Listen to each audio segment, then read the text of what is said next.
No, sir, I'm not a communist, and I think that the red herring and so forth is rather ridiculous to toss into this conversation. Then are you a Marxist?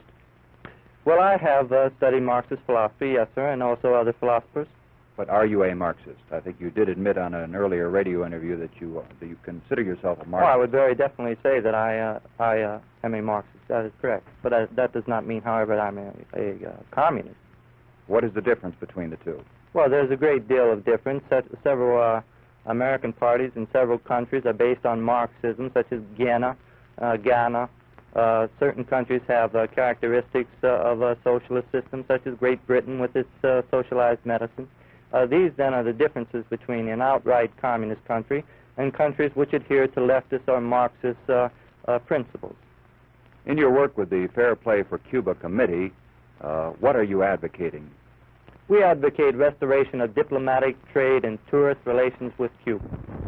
If Hollywood producers could give the Kennedy assassination the 21st century forensic crime show treatment, it would be solved by a show like CSI in an hour. It actually showed the opposite of what the Warren Commission said. But 5 decades later, conspiracy theories thrive. I would not want to be considered to be a believer that one person did this alone when that was impossible. This here is $10. To this day, Robert Groden preaches conspiracy on the grassy knoll every weekend. He's dedicated his life to the Kennedy assassination, consulted the House Committee on Political Assassinations in the 1970s, even had small parts in Oliver Stone's film JFK. He moved to Dallas almost 20 years ago just so he could keep fighting the Warren Commission's conclusion that Lee Harvey Oswald acted alone. Oswald could never have been convicted. That's why they had to kill him. So where do you think the shots came from?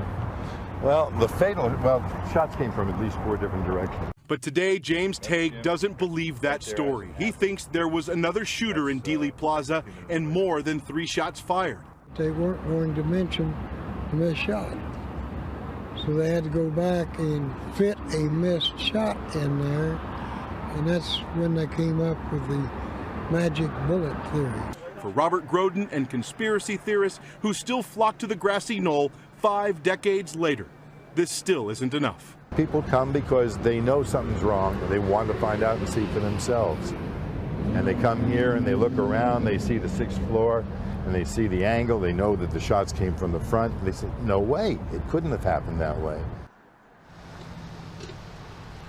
You know, and Aaron, a lot of these conspiracy theorists will tell you that those police reports, those official reports, cannot be believed, that there is information missing in all of that. And if you think that after 50 years we will stop hearing about conspiracy theories, that will not happen. In fact, the CIA has given over sealed documents that are being held at the National Archives in Washington, D.C., and the plan is to release those documents in 2017. So by no means have we heard the end of this story.